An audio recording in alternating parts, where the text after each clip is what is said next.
am joined today by Joe Smith Jr., professional boxer, in association with Joe DeGuardia's Star Boxing. Joe, thank you for joining me today. And thanks for having me. So, Joe, you're coming off your biggest victory in your career, as many would put it. You fought in Vegas, first time fighting in Vegas. Talk to me about that experience and about the fight. You know, it was a great experience. I enjoyed fighting in the bubble. Everything went very smoothly. And well, I would have liked to have a few fans there. It would have been a little better, but I also had a lot of fans disappointed that they couldn't come to the fight because I was fighting in Vegas. Everyone's been waiting for that. But everything went well, and it was a great night. I'm raised in Long Island, New York, Okay. and started my career at boxing when I was 13, and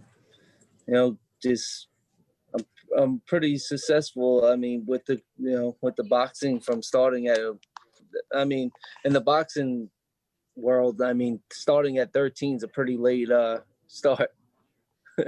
Yeah, definitely. So talk to us about your first experience, introduction to boxing. How did that come about?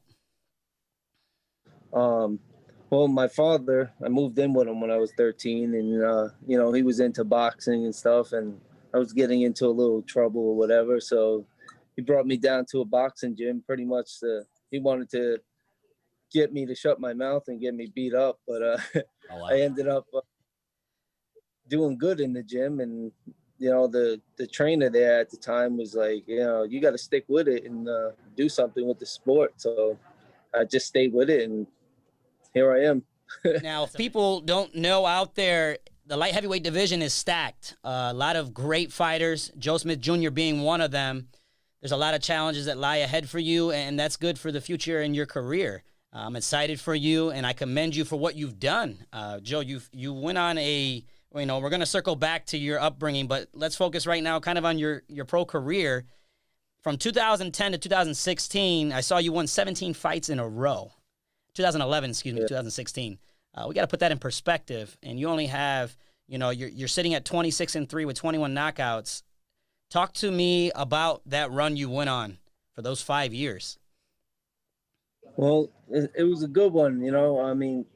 My first step-up fight, I feel, was against,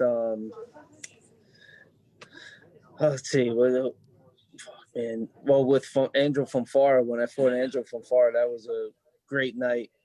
And, I was like 21-1 underdog on that, on that fight. And I came in, stopped him in the first round. And, that from that point on, my career kind of jumped. That's what got me the opportunities that I've had. Yeah, and you fought him in his backyard in Chicago. I believe that was... It was a crazy night. Yeah, I wish I could have gone to something like that. People have to understand, in Chicago, it's a very large Polish community. The Polish fans there were insane. There were so many of them, but they were all great. They became fans of mine by the end of the night. So it was, Joe, you also own your own business. Let's talk about that. I know we're going full circle today. You owned the owner of Team Smith Tree Service. Talk to us about your outside of the ring, Joe Smith Jr. Yeah, so I always worked on and off with tree companies because my grandfather was a tree guy. My father was a tree guy. To me, he's like, why don't we start our own business together, open it up. And I was like, all right, let's do it. So me and my father, we went half. We opened up the business, and now, it worked out good because now I could work and train when I need to.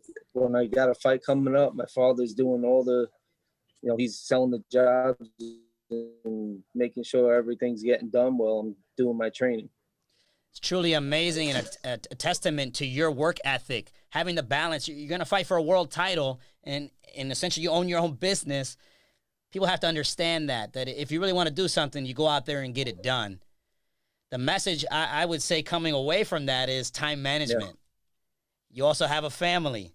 So talk to us about Joe Smith Jr. outside of his tree service, outside of boxing. Talk to us about your family, Joe.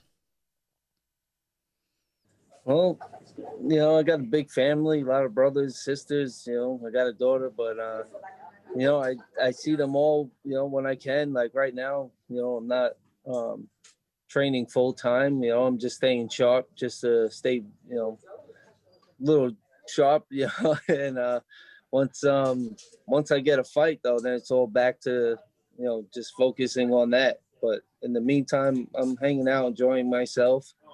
But once I get a date, for 6 to 8 weeks, I'm just in the gym by myself, and I just, put my 100% into that. Just stay focused on my fight. Yeah, it's truly a testament, like I said, to your work ethic and what you're doing with your time. What would you share with other fighters right now, or people that are interested in the sport of boxing, up and coming? What is your message to them? Just when it comes to a fight, man, just stay 100% focused on it. And if you really want to succeed in this sport, you need to be 100% focused on that task in front of you, and you can't let nothing else, get in the way.